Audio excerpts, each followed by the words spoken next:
अस्सलाम वालेकुम स्टूडेंट, क्या हाल है? ठीक ठाक, खैरियत से हो? तो स्टूडेंट, आज जो हमारा टॉपिक है effect of dilution on conductance, specific conductance, equivalent conductance and molar conductance. तो हम सबसे पहले कंडक्टेंस से स्टार्ट करते हैं। असल में तो टॉपिक का effect dilution, specific conductance and equivalent conductance, लेकिन हम एक तरतीब के साथ इसको पढ़ते हैं कि कंडक्टेंस पे क्या इफेक्ट है। अच्छा, पहले कंडक्टेंस को समझे। मैंने पिछले टॉपिक में भी एक्सप्लेन किया था, लेकिन थोड़ा हिंट अभी भी मैं आपको कंडक्टेंस को समझे कि कंडक्टेंस क्या चीज़ है। The phenomena of passing of electricity is called conductance.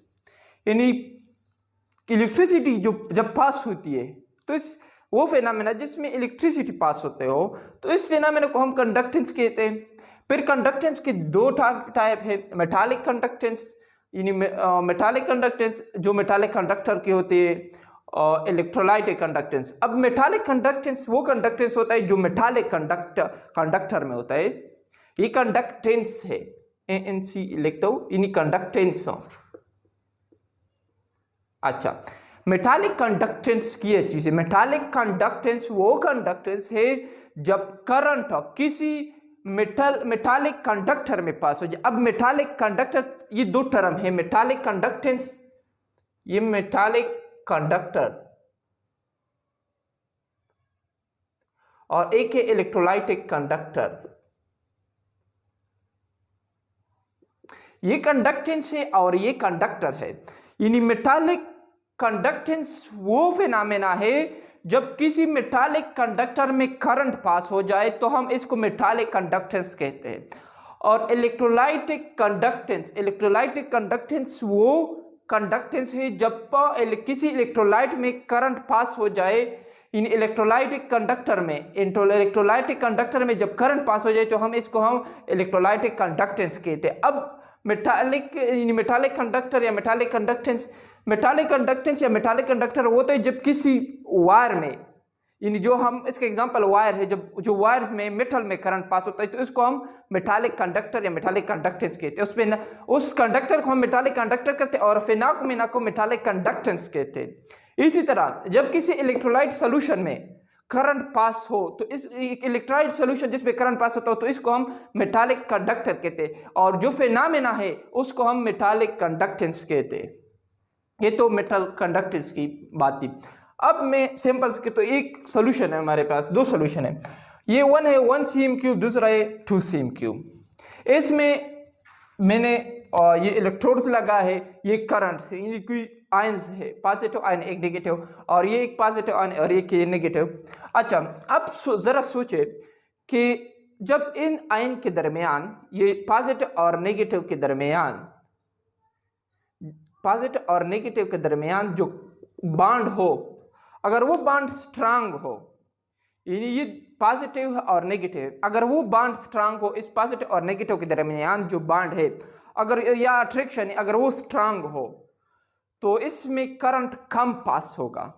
अगर इन पॉजिटिव और नेगेटिव के दरमियान जो बॉन्ड है या जो अट्रैक्शन है अगर वो वीक हो तो उसमें करंट ज्यादा पास होगा। अच्छा, जब इलेक्ट्रोलाइट्स इसमें 1 cm3 है तो इन पॉजिटिव और इस पॉजिटिव और नेगेटिव जो आयंस है इनके दरमियान जब 1 cm3 सोल्यूशन है, यानी वाटर एक और सॉल्वेंट है, अगर इनके दरमियान 1 cm3 है वो सॉल्वेंट, तो इन दो पॉजिटिव और नेगेटिव के दरमियान अट्रैक्शन होगी कम, यानी होगी, और यहाँ पे बेर होगी। लेकिन यहाँ पर सॉल्वेंट ज्यादा है, यहाँ पर सॉल्वेंट कम है। जब सॉल्वेंट ज्यादा आए, यानी दो बंदे हैं, एक में दो बंदे हैं जो आपस में लड़ रहे,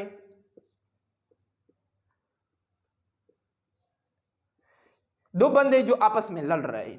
अब जब ज्यादा बंदे आएंगे इसको चढ़वाने के लिए, इसके दरमियान सुलह करने की, तो इजीली इन दोनों को सेपरेट करेंगे एक दूसरे से। अगर अब एक बंदे, ये दो लड़ रहे और अब एक बंदा आए इन दोनों को चढ़वा रहे हैं या उन दोनों के दरमियान सुलह कर रहे हैं, तो आपके लिए मुश्किल होगा ना। अगर ज्यादा बंदे आए तो इन दोनों को चढ़वाने के लिए क्या होगा, तो इसके दरमियान इजीली वो इसके सेपरेट करेगा। इसी तरह इस चार्ज की भी फिनोमेना है, अगर कम इलेक्ट्रिक सॉल्वेंट आएंगे, यहाँ पे ज्यादा सॉल्वेंट आएंगे तो इनके दरमियान सेपरेशन जो अट्रैक्शन है, जो फोर्स है, वो वीक करेगा एज कंपेयर टू जब सॉल्वेंट 1 cm³ हो तो 2 cm³ जब सॉल्वेंट हो तो इसमें अट्रैक्शन कम होगा। यानी ये ए बीकर है और ये बी बीकर है, तो इसको समझ गए। तो ए का force of attraction in ion के दरमियान फोर्स ऑफ अट्रैक्शन ज्यादा होगा एज कंपेयर टू बी के आयन का। ए में जो आयन है इनके दरमियान फोर्स ऑफ अट्रैक्शन ज्यादा होगा और बी में जो आयन है इनके दरमियान फोर्स ऑफ अट्रैक्शन कम होगा, क्योंकि बी में सॉल्वेंट ज्यादा है। तो इसका मकसद ये है कि जब आप किसी सॉल्यूशन को डाइल्यूट करेंगे, जब इसके दरमियान, बात समझे, इसके दरमियान अमीनो का अट्रैक्शन कम होगा, जब अट्रैक्शन कम होगा तो क्या होगा, तो इसमें कंडक्टेंस ज्यादा होगा। तो जब आप किसी सॉल्यूशन का मकसद ये होगा कि आप अगर किसी सॉल्यूशन को डाइल्यूट करोगे, इसमें और सॉल्वेंट डालोगे, तो इनके दरमियान आयन जो इनके दरमियान फोर्स ऑफ अट्रैक्शन कम होता जाएगा और करंट और कंडक्टेंस ज्यादा होता जाएगा। यही बात मैंने यहाँ पर लिखी भी है, the conductance of the solution increase with dilution. Solution के आप किसी सॉल्यूशन को अगर डाइल्यूट करोगे तो इसके दरमियान कंडक्टेंस ज्यादा होगा। क्यों ज्यादा होगा? Because in dilution the inter ionic attraction decrease. यानी इंटर आयनिक, इंटर का क्या मतलब है? दरमियान में, आयनिक आयंस के दरमियान में जो अट्रैक्शन है वो कम होगा जब आप किसी सॉल्यूशन को डाइल्यूट करोगे, तो इसमें कंडक्टेंस ज्यादा होगा। समझ गए? अच्छा, अब स्पेसिफिक कंडक्टेंस, पहले इसी तरह स्पेसिफिक कंडक्टेंस को समझे फिर आसान है। स्पेसिफिक कंडक्टेंस क्या चीज है? The conductance of 1 cm³ electrolytic solution is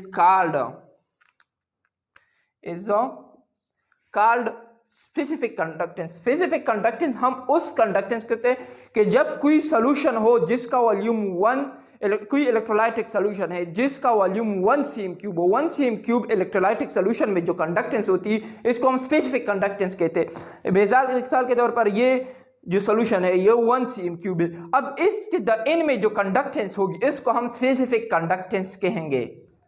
समझे? The conductance of 1 cm³ electrolytic solution is called specific conductance। यानी 1 cm³ electrolytic solution में जो कंडक्टेंस होगा इसको हम स्पेसिफिक कंडक्टेंस कहेंगे। अब यहाँ पे आए, एक दो सॉल्यूशन मैंने लिए है, एक ए और एक बी। ए में देख ले 1 cm³ है और ये 2 cm³ है। अब देखिए इसमें नंबर ऑफ आयंस n है, number of negative ions n है और number of positive ion n है, और इसमें भी नेगेटिव आयन n है और इसमें भी n है। यानी आयंस जो है उसका n is equal to n, मतलब कि नंबर ऑफ आयंस जो है वो दोनों में सेम है। अच्छा, अब ये 1 cm³ और ये 2 cm³ है।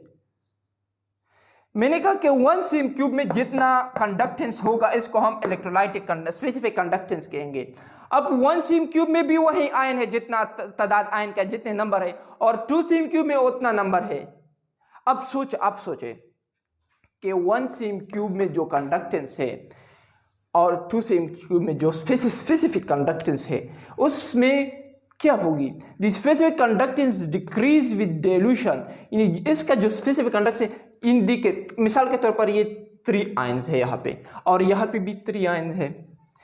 यहाँ पे 1 cm³ में 3 आयन है और यहाँ 2 cm³ में 3 आयन है। अब इसको 3 को 2 पे डिवाइड कर ले, 2.5 सॉरी 1.5 आई थिंक आ रहा है। अच्छा, अब देख ले, यहाँ पे क्या आ रहा है? 1 आ रहा है, इस यहाँ पे 3 आ रहा है, ये 3 आ रहा है,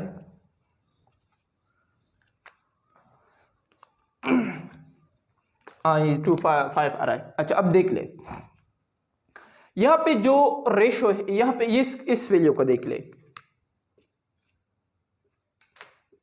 1 cm³ में 3 स्पेसिफिक कंडक्टेंस है, जो स्पेसिफिक कंडक्टेंस की रेशो वो 3 है, और 2 सीएम क्यूब में 1.5 है तो 3 ज्यादा हो गई ना।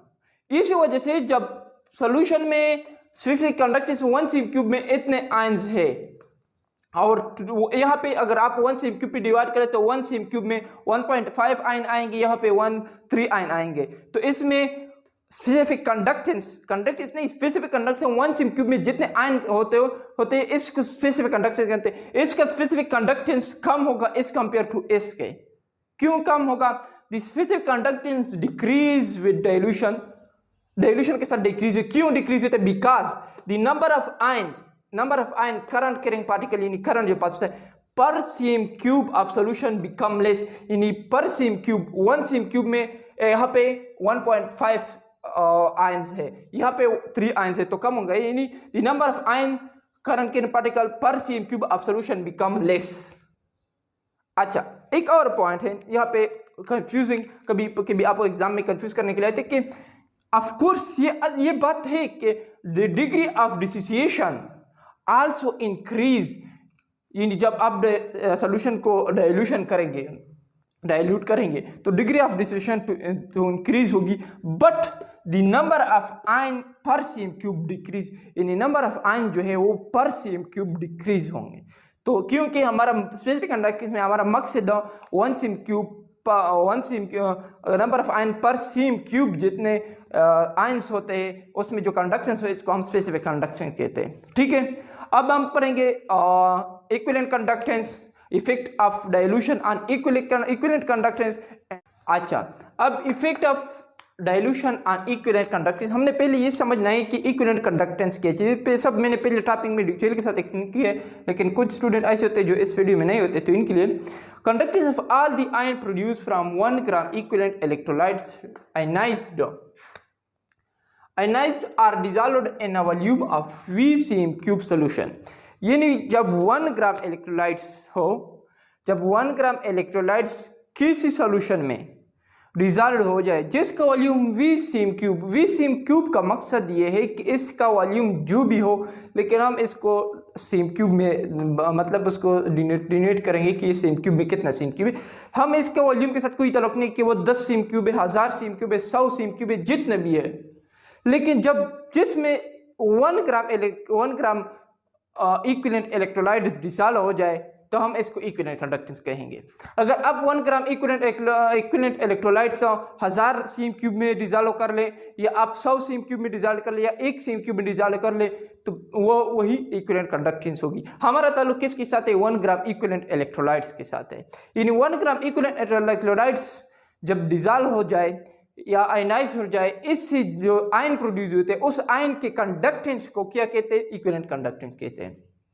अच्छा, इसका एग्जांपल भी मैंने ये हाल लिखा है कि कोई सॉल्यूशन इसका 1 सीम क्यूब है और इसमें n ion, positive ion n है और नेगेटिव आयन है, ये जो n का n है वो 1 ग्राम इक्विवेलेंट होंगे। अब इसको मैंने 1 सीम क्यूब लिखा है, चलो मैं इसको 1000 सीम क्यूब लिखता हूँ, 1000 सीम क्यूब लिखता हूँ। इसके साथ मेरा कोई ताल्लुक नहीं कि कितने सीम क्यूब है, मेरा ताल्लुक इसके साथ है कि जो n है ये 1 ग्राम इक्विवेलेंट है, यानी जो n प्रोड्यूस हुआ है, ये जो n प्रोड्यूस हुआ है वो 1 ग्राम इक्विवेलेंट आयन से प्रोड्यूस हुआ है। n जो प्रोड्यूस हुआ है वो 1 ग्राम इक्विवेलेंट इलेक्ट्रोलाइट से प्रोड्यूस हुआ है। ठीक है, ये आयन है, ये इलेक्ट्रोलाइट से प्रोड्यूस है। वो इलेक्ट्रोलाइट्स कितने होंगे? n is equal to 1 gram equivalent electrolytes, यानी 1 ग्राम इक्विवेलेंट इलेक्ट्रोलाइट से ये n प्रोड्यूस हुआ। अच्छा, variation of equivalent conductance depend on the nature of electrolyte. अच्छा, अब जब आप किसी सॉल्यूशन को डाइल्यूट करेंगे तो कितना इसके साथ दो यानी नेचर ऑफ सॉल्यूट के साथ डिपेंड करते हैं कि इसके जो कम होगा या ज़्यादा होगा वो किसके डिपेंड करेगा? Nature of solution. अब पहले नंबर पे स्ट्रॉन्ग इलेक्ट्रोलाइट्स, 2 किस्म के इलेक्ट्रोलाइट्स होते हैं, मैंने पहले बताया था, strong electrolytes and weak electrolytes. Strong electrolyte की किस्म क्या किसे? We know that strong electrolytes are completely ionised in all concentration. ये तो लाजमन बात है, सादा सी बात है कि स्ट्रॉन्ग इलेक्ट्रोलाइट्स वो होते हैं जो कंप्लीटली आयनाइज हो, 100% आयनाइज हो जाए। तो वही बात मैंने लिखी है कि we know that strong electrolytes are completely ionised on all concentration, ये ऑल कंसंट्रेशन कंप्लीटली आयनाइज्ड है। Equivalent conductance of strong electrolytes is not due to the number of ion, in इसका कंडक्टेंस जो है ये मतलब यानी स्ट्रांग इलेक्ट्रोलाइट्स है, इसमें जितने इलेक्ट्रोलाइट, मिसाल के तौर आपने 1 ग्राम इलेक्ट्रोलाइट्स लिए, इसके नंबर ऑफ इसके में जितने आयंस इस 1 ग्राम इलेक्ट्रोलाइट से प्रोड्यूस हुए वो तो इतने ही, 1 ग्राम इलेक्ट्रोलाइट से मिसाल के तौर पर 3 आयंस प्रोड्यूस हुए। अब वही 3 आयंस जब किसी और सोल्यूशन में आप इसको वॉल्यूम चेंज कर ले, 100,000 से 100 में ले, वही 3 आयन इससे 1 ग्राम इलेक्ट्रोलाइट से वही 3 आयन प्रोड्यूस होंगे। बात समझे, इसका मकसद ये है कि 1 ग्राम इक्विवेलेंट इलेक्ट्रोलाइट से जितने आयन प्रोड्यूस 1 सीएम क्यूब में, 1 ग्राम मिसाल के तौर 1 सीएम क्यूब में 1 ग्राम इक्विवेलेंट इलेक्ट्रोलाइट से 3 आयंस प्रोड्यूस हो जाए।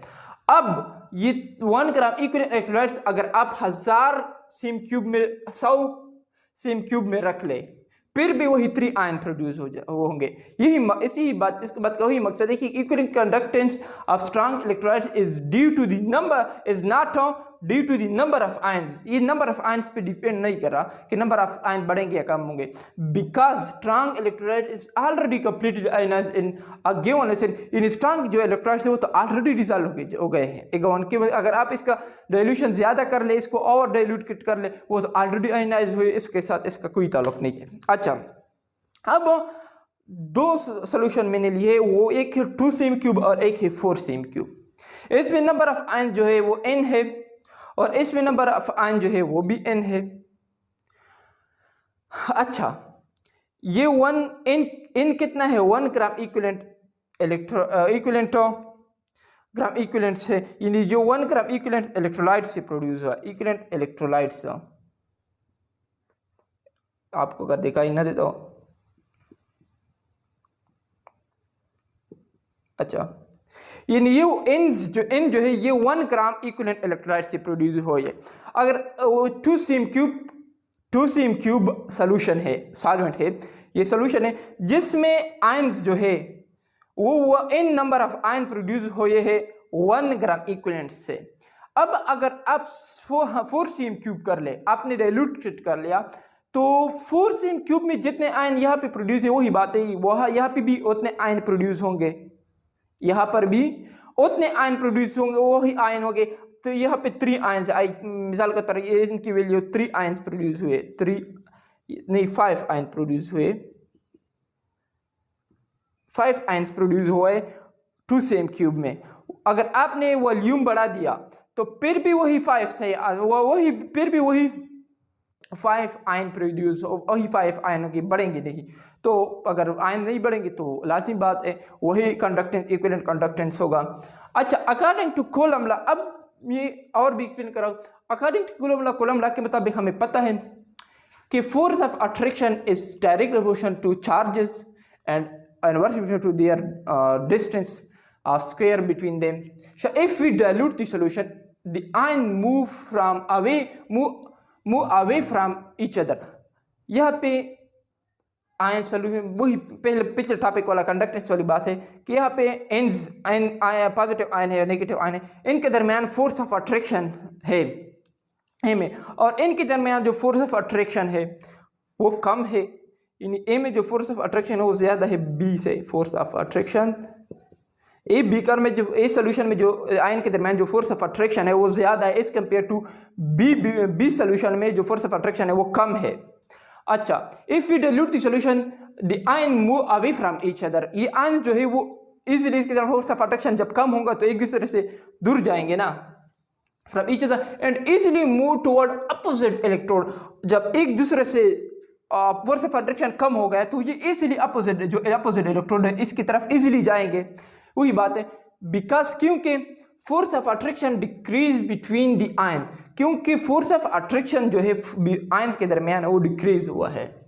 सो is the solution become more and more, अब more and more in diluted करते जाए एट इनफाइनाइट, इस इनफाइनाइट डाइल्यूशन को पहुंच जाए तो फिर भी इक्विवेलेंट कंडक्टेंस इंक्रीज होगी, कम नहीं होगी। यानी जितना आप सॉल्यूशन को डाइल्यूट करोगे इतना इसके इक्विवेलेंट कंडक्टेंस बढ़ेगा, क्योंकि उसकी फोर्स ऑफ अट्रैक्शन, उस आयंस के दरमियान फोर्स ऑफ अट्रैक्शन बढ़ेगा और वो easily move from each other करेंगे और easily move toward opposite electrode होगी। अच्छा, in case of weak electrolytes में क्या चीज़ है, वीक इलेक्ट्रोलाइट है वो लो आयनिक कंसंट्रेशन, ये वीक इलेक्ट्रोलाइट है जो इसका कंसंट्रेशन कम होगा। अच्छा, 2cm क्यूब सोल्यूशन है और दूसरे 4cm क्यूब सोल्यूशन। इसमें n जो है नंबर ऑफ आयंस जो प्रोड्यूस हुए वो n प्राइम, इसमें जो n प्राइम है इसमें जो नंबर ऑफ आयन है वो इसके बराबर नहीं, क्यू बराबर नहीं है। यानी ये तो हमें पता है कि वीक इलेक्ट्रोलाइट कंप्लीटली आयनाइज नहीं होते, ये तो कंप्लीटली आयनाइज नहीं हुए, इसमें कुछ आयंस बाकी है, आप एक दूसरे के साथ बाकी है। अच्छा, ये तो कंप्लीट आयनाइज नहीं हुए। जब आपने यहाँ पे इसके लिए सॉल्वेंट कम रखे तो इसके दरमियान फोर्स ऑफ अट्रैक्शन जो है वो ज़्यादा है। जब इसके दरमियान आपने force of attraction solution dilute कर लिया, सॉल्वेंट ज़्यादा कर लिए, तो फोर्स ऑफ अट्रैक्शन बढ़ गया। जब फोर्स ऑफ अट्रैक्शन बढ़ गए तो ये और भी आयनाइज हुए, इन यहाँ पे 3% आयनाइज हुए। जब 4cm क्यूब पे कर लिया तो यहाँ पे 6% आयनाइज हो गए, यानी 6% ये आयनाइज हो गए। जब 6% आयनाइज हो गए, नंबर ऑफ आयन इंक्रीज हो गया। यहाँ पे नंबर ऑफ आयन 3% में नंबर ऑफ आयन जो थे ये 2.5 थे, और यहाँ पे नंबर ऑफ आयन्स जो है 5 हो गए, 5 आयन्स हो गए, और यहाँ पर आयन्स की नंबर जो है वो 2.5 है। यहाँ पे 6% आयनाइज हुई, इसमें का परसेंटेज, आयनाइजेशन का परसेंटेज बढ़ गया। जब परसेंटेज बढ़ गए तो इसके आयन भी बढ़ गए ना। जब आयन बढ़ गए तो कंडक्टेंस बढ़ गया। वही 1 ग्राम इलेक्ट्रोलाइट से, वही 1 ग्राम इलेक्ट्रोलाइट से इसमें भी डाला है, इसमें भी डाला है। ये वीक में 1 ग्राम वीक, ये 1 ग्राम इक्विवेलेंट वीक इलेक्ट्रोलाइट से ये 1 ग्राम इक्विवेलेंट स्ट्रांग इलेक्ट्रोलाइट, ये तो कम डायरेक्ट कम मतलब डिसॉल्व हो गए। इसमें जितने आयंस थे वो तो खत्म हुए, वो तो आयनाइज हुए। इसमें जब आपने 2cm क्यूब में 1 ग्राम वीक इलेक्ट्रोलाइट जाए तो इससे आयंस 3% आयनाइज और 2.5 आयंस प्रोड्यूस हुए। जब आपने इसको वॉल्यूम डाइल्यूट कर लिया तो 6% आयनाइज हुए, इसके आयन बढ़ गए। तो इक्विवेलेंट कंडक्टेंस क्या कहते हैं, number of ion produce, number of ion conductance of all the ion produce from 1 gram equivalent. यहाँ पे आयंस जो थे वो 2.5 थे, यहाँ पे 6 हो गए। जब आयंस बढ़ गए तो कंडक्टेंस भी बढ़ गया ना। तो यही बात है कि the increase in equivalent conductance increase with dilution. Equivalent conductance increase होता है जब आप डाइल्यूशन इंक्रीज करेंगे, is due to the increase in number of ion, क्योंकि नंबर ऑफ आयन बढ़ रहा है। और दूसरी बात, and the degree of dissociation also increase. अब डिग्री ऑफ डिसोसिएशन क्या चीज़ है आपको पता हो कि, लेकिन कुछ लोग भूल गए होते, टाइम गुजरता है। तो मैं आपको बताऊं कि इस डिग्री ऑफ डिसोसिएशन का मकसद ये है कि ये सॉल्यूशन है, इसको साफ करता हूं। ये कोई सॉल्यूशन है जिसमें मैंने 520 इलेक्ट्रोलाइट्स मॉलिक्यूल डाले, 20 इलेक्ट्रोलाइट्स मॉलिक्यूल डाले मैंने इसमें। तो जब ये 2cm था, जब ये 2cm था तो इसमें वीक इलेक्ट्रोलाइट है, तो इसमें 10 आयंस प्रोड्यूस हुए। तो 20 है, इसमें 10 प्रोड्यूस हुआ है। अच्छा, जब मैंने इसको 4cm कर लिया तो आयन 20 प्रोड्यूस हुए। तो यहाँ पे टोटल आयंस में 20 प्रोड्यूस हुए थे, यहाँ टोटल 10 प्रोड्यूस हुए थे 2cm में। अब 4cm में 20 प्रोड्यूस हुए, यानी टोटल नंबर ऑफ आयन जितने मैंने डाले थे उसमें जितने आयन डिसोसिएट हुए, इसमें 10 आयन डिसोसिएट हुए। तो उस 10 यहाँ पे फिर बता लो, ये 10, इसमें 10 आयन डिसोसिएट, तो इसकी डिग्री ऑफ डिसोसिएशन कितनी हुई, 20 डिवाइड बाय 10, तो इसकी डिग्री ऑफ डिसोसिएशन है ये 2 हो गई। अब मैंने इसको 20 जब 4cm कर लिया, ये 2cm पे थी, जब मैंने इसको 4cm कर लिए तो 20 आयन प्रोड्यूस हुए, यानी 20 जो आयन से वो आयनाइज्ड हो गए। जब 20 आयन आयनाइज्ड हुए तो डिग्री ऑफ डिसोसिएशन कितनी होगी, 1 हो गई, यानी the degree of dissociation also increase. Degree of dissociation जो है वो इंक्रीज होती है। अब कहते हैं कि पहले 2 पे तो कम हो गई, नहीं, ये परसेंटेज में होगी, ये कितने परसेंट आयनाइज, ये 1%, 2%, ये परसेंटेज में होगी।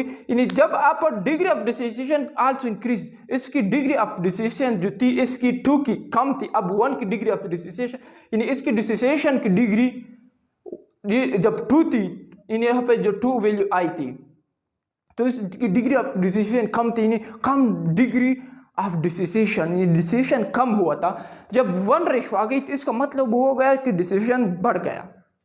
अच्छा, अब मैं आपको एक्सप्लेन करता हूँ कि मोलर कंडक्टेंस भी क्या, मोलर कंडक्टेंस क्या है। ये वही सेम बात है मोलर कंडक्टेंस। अब अच्छा, अब समझिए कि मोलर कंडक्टेंस क्या, कि number of ion produce from 1, यहाँ पे मैंने क्या लिखा मोल, यानी जब 1 मोल number of ions from one electrolyte are ionized or dissolved in volume V से, यानी यहाँ पे जो वो नंबर ऑफ आयन इलेक्ट्रोलाइट्स थे वो 1 मोल आपने डाल ले, और यहाँ पे इनका मकसद हो गया 1 मोल, यानी 1 मोल इलेक्ट्रोलाइट्स है। समझ गए? वही बात है, स्ट्रॉन्ग इलेक्ट्रोलाइट्स और वीक इलेक्ट्रोलाइट्स के अलग अलग है। तो we know that strong electrolytes are completely ionised in equivalent molar conductance. यहाँ पे क्या लिखेंगे? मोलर कंडक्टेंस, क्योंकि मोलर कंडक्टेंस का क्या, मोलर कंडक्टेंस, बात समझे, मोलर कंडक्टेंस क्या चीज है? जब 1 मोल इलेक्ट्रोलाइट्स आयनाइज्ड हो, 1 मोल इलेक्ट्रोलाइट्स आपने डाले, इसके जितने नंबर ऑफ आयन्स प्रोड्यूस है उसकी वजह से जो कंडक्टेंस है इसको मोलर कंडक्टेंस कहते हैं। अब इक्विवेलेंट कंडक्टेंस वाली बात है, यहाँ पे वॉल्यूम के साथ मेरा कोई ताल्लुक नहीं है कि जितना वॉल्यूम में ये डिसॉल्व हो गए, लेकिन मुझे ये चाहिए कि 1 मोल इलेक्ट्रोलाइट्स मैंने डाले, इससे जितने ज्यादा आयन प्रोड्यूस होंगे वो इतना ज्यादा करंट होगा, प्रोड्यूस होगा। यानी 1 मोल आयन से 3 आयन प्रोड्यूस हुए। अगर वो ये फिर एक्सप्लेन करता हूँ इसको, we know that strong electrolytes completely, वही बात है, strong electrolytes is due to the number of ions. अच्छा, अब देख ले यहाँ पे 1 मोल, ये 1 मोल कर लूँ, 1 मोल इलेक्ट्रोलाइट्स। अब 1 मोल इलेक्ट्रोलाइट से इस सोल्यूशन में 5 आयन प्रोड्यूस हुए। इस सोल्यूशन में 1 मोल इलेक्ट्रोलाइट से भी 5 मोल प्रोड्यूस, यानी वो स्ट्रॉन्ग इलेक्ट्रोलाइट है, वही सारे जो इलेक्ट्रोलाइट वो डिसॉल्व हुए, 5 आयन प्रोड्यूस है। अगर आपने इसके लिए डाइल्यूट कर लिया तो वही 5 आयन होंगे, वो जितने थे वो तो ऑलरेडी आयनाइज्ड हुए हैं, तो जितने थे वही आयनाइज हुए। 1 मोल से 5 आयन प्रोड्यूस है तो वही 5 आयन यहाँ पर भी होंगे। अच्छा, अकॉर्डिंग टू कूलम्ब लॉ वही सेम टू सेम वही बात है। As the solution become more and more dilute the equivalent conductance, the molar conductance, यहाँ पे की मोलर कंडक्टेंस इंक्रीज। इन वीक इलेक्ट्रोलाइट के केस में वही बात है, the increase in equivalent conductance, यहाँ पर लिख दे के मोलर कंडक्टेंस। जब आप मोलर कंडक्टेंस जो होगा वो इंक्रीज होगा dilution because it is due to the increase in number of ion. 1 mole से जितने ज्यादा आयन प्रोड्यूस होंगे उतना ज्यादा मोलर कंडक्टेंस होगा, तो वही बात है। Degree of dissociation also increase, वही सेम बात है। ठीक है, तो मेरे ख्याल में कोई पॉइंट तो नहीं रह गया होगा कि जिसको मैंने एक्सप्लेन न किया हो, तो चलो।